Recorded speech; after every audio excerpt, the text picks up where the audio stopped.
Acababa de heredar $150 millones. La vida parecía sonreírme, hasta que un accidente lo cambió todo. Pero lo que más dolió no fueron las heridas, no fue el metal retorcido ni los huesos rotos. Fue descubrir las sonrisas de hiena de aquellos que compartían mi sangre, esperando a devorar los restos mientras yo agonizaba. Si alguna vez alguien te dio la espalda cuando más lo necesitabas, si alguna vez descubriste la traición en medio del dolor más profundo, quédate.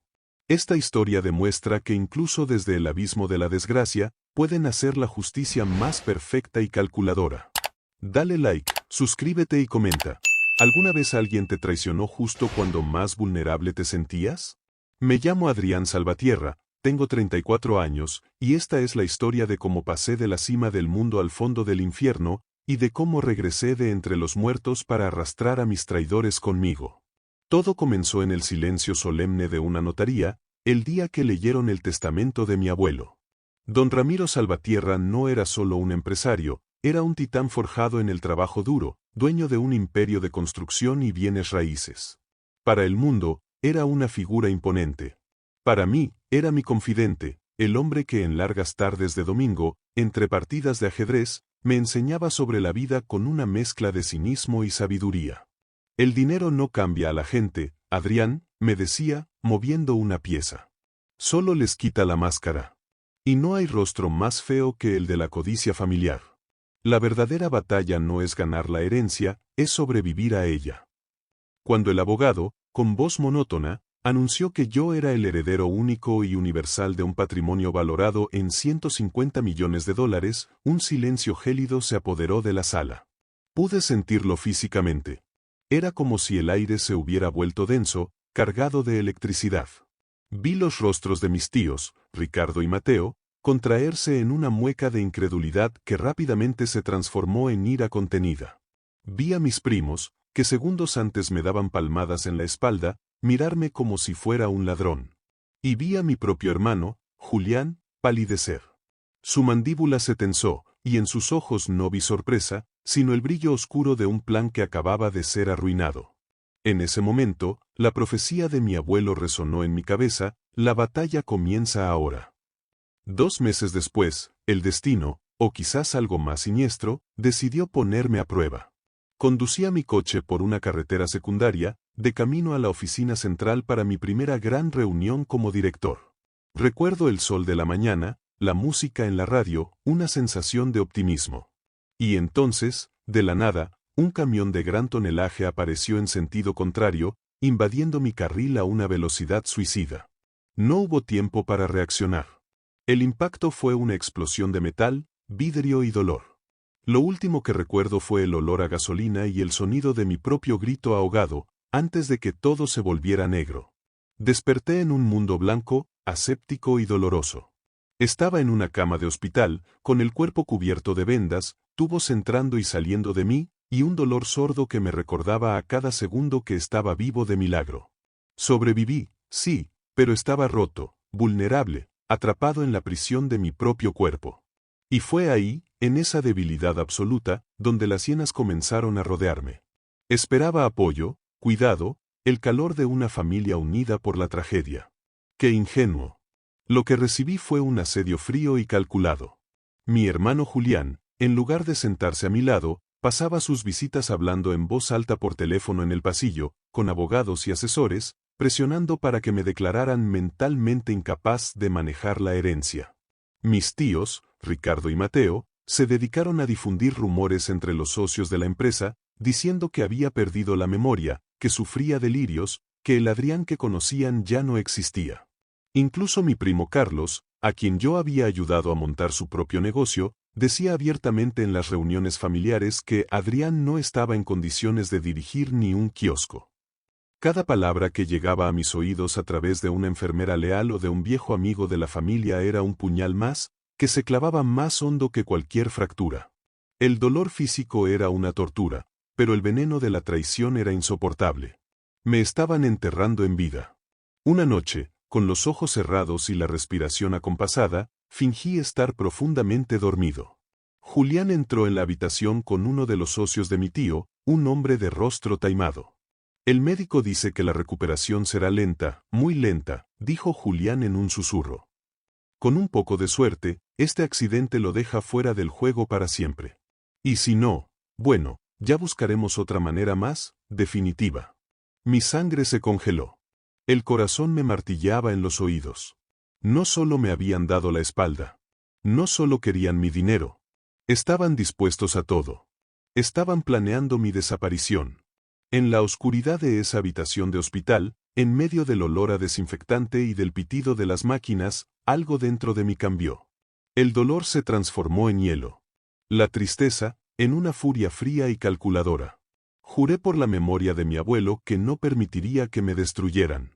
No iba a enfrentarme a ellos con gritos, ni con súplicas, ni con la ley en la mano. Eso era lo que ellos esperaban.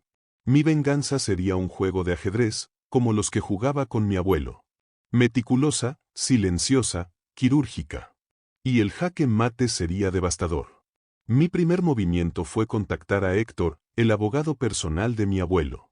Un hombre de la vieja escuela, leal hasta la médula, que conocía cada secreto y cada cláusula del testamento. Desde mi cama, a través de llamadas secretas, le pedí que se convirtiera en mis ojos y mis oídos. Le pedí que investigara cada movimiento de mis supuestos familiares preocupados. Lo que encontramos fue más asqueroso de lo que imaginaba. No solo intentaban declarar mi incapacidad legal sobornando a un perito médico, sino que ya habían empezado a saquear el imperio.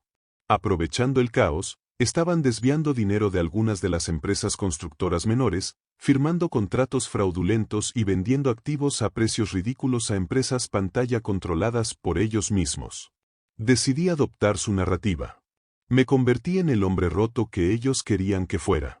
En las pocas visitas que permitía, caminaba con una lentitud exasperante, apoyado en un andador. Fingía lagunas de memoria, hablaba con una voz apagada y débil, me quejaba de dolores insoportables. Los veía sonreír con suficiencia, intercambiar miradas de victoria. Me creían acabado. Y mientras ellos celebraban, yo, en la soledad de mi habitación, recogía cada prueba, cada documento, cada grabación que demostraba su conspiración y su fraude. El momento perfecto para mi contraataque llegó con la convocatoria de la Asamblea General Extraordinaria de Accionistas, programada 3 meses después del accidente. Una asamblea que ellos mismos habían forzado, con la intención de usarla para presentar el informe médico falso y tomar el control definitivo. Sabía que ahí estarían todos, mi familia, los socios, los inversores, la prensa especializada. Era el escenario perfecto para mi resurrección. Y para su ejecución pública. El día de la asamblea, entré en el salón con un bastón, cojeando visiblemente, con el rostro pálido y demacrado. Vi a Julián en la mesa principal, sonriendo con arrogancia, convencido de que estaba a punto de dar el golpe de gracia. Escuché los murmullos a mi paso: pobre Adrián, ya no es él mismo, no debería estar aquí. Dejé que se deleitaran en mi aparente derrota. Pero cuando llegó mi turno de hablar, caminé hacia el atril, dejé el bastón a un lado y me erguí. Mi voz, cuando hablé, no fue la de un hombre débil, sino la de un rey reclamando su trono. Resonó clara, firme y cargada de una autoridad que los dejó helados. Señores, hace unos meses, mi abuelo me dejó algo más que dinero. Me dejó un legado de trabajo, honestidad y dignidad. Y en mi ausencia, algunos de los aquí presentes han intentado ensuciar ese legado, arrastrándolo por el fango de su propia codicia. Proyecté en la pantalla gigante detrás de mí el primer documento, el intento de soborno al perito médico, con una grabación de audio de mi tío Ricardo ofreciéndole dinero. La sala quedó en un silencio sepulcral. Luego, proyecté los correos electrónicos de Julián a los abogados, las firmas falsificadas en los contratos, el rastro del dinero desviado a cuentas bancarias en paraísos fiscales. Todo, con fechas, nombres y cifras. Los inversionistas murmuraban con rabia. Los socios golpeaban la mesa. Julián, blanco como el papel, se levantó de un salto e intentó interrumpirme. Esto es mentira. Es una farsa. Adrián está enfermo, no sabe lo que dice. Está delirando. Pero entonces, las puertas del salón se abrieron y apareció Héctor, mi abogado, flanqueado por 2 inspectores de la Unidad de Delitos Económicos. Con una voz solemne que selló su destino, Héctor declaró: todo lo que el señor Salvatierra ha presentado es la más absoluta verdad. Estas pruebas, y muchas otras, fueron verificadas y entregadas a las autoridades competentes esta mañana. De hecho, hay una orden de detención para los señores Julián, Ricardo y Mateo Salvatierra por fraude, falsificación y asociación ilícita. El rostro de Julián se desfiguró en una máscara de pánico y odio. Sus manos temblaban, su voz se quebró. Los que antes lo rodeaban y adulaban, ahora se apartaban de él como si tuviera la peste. Me acerqué a él, mirándolo directamente a los ojos. ¿Incapaz yo? Le dije en voz baja, para que solo él me oyera. El único incapaz aquí eres tú. Incapaz de ser un hermano. Incapaz de ser un hombre. Incapaz de construir nada por ti mismo. Solo sabes destruir. Pero la venganza no había terminado. Faltaba el jaque mate. Ah, y hay un último detalle, dije, volviendo al micrófono. Mi abuelo, que los conocía muy bien, incluyó una cláusula especial en un anexo del testamento. La llamó la cláusula de la lealtad. Estipula que cualquier familiar directo que actúe de manera fraudulenta o maliciosa contra el heredero principal, no solo pierde cualquier derecho presente o futuro, sino que activa una auditoría inmediata de todas sus finanzas personales. Y cualquier deuda o irregularidad encontrada será saldada con sus propios bienes, que pasarán a ser propiedad del consorcio Salvatierra. La sala estalló. No en aplausos, sino en un murmullo de asombro. Julián y mis tíos no solo iban a la cárcel. Iban a perderlo todo. Hasta el último céntimo que habían robado y el que no. Iban a quedar en la ruina más absoluta, despojados de todo por la genialidad póstuma de mi abuelo y la ejecución implacable de su nieto. Nunca olvidaré la cara de Julián aquel día, cuando los inspectores le pusieron las esposas. La cara de un hombre que pensaba que me iba a enterrar, y que terminó cayendo en la tumba que él mismo había cavado. Esa fue mi verdadera venganza, no solo quitarles el poder, sino obligarlos a ver cómo su propio castillo de avaricia se derrumbaba sobre ellos, aplastándolos. Semanas después, yo seguía avanzando en mi recuperación. Cada paso que daba sin bastón era una victoria, no solo contra el accidente, sino contra aquellos que intentaron enterrarme vivo. Comprendí que la justicia no siempre llega rápido, pero cuando llega, limpia de raíz. El dinero no cambia a las personas, solo revela lo que realmente llevan dentro.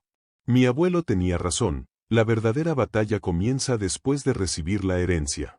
Y yo aprendí que, incluso desde la más profunda debilidad, la verdad, la lealtad y una estrategia implacable pueden aplastar a la traición más vil. ¿Alguna vez alguien intentó aprovecharse de ti cuando estabas en tu momento más débil? Cuéntamelo en los comentarios. Y no olvides suscribirte para más historias donde la venganza no solo es justicia, es una obra de arte poética.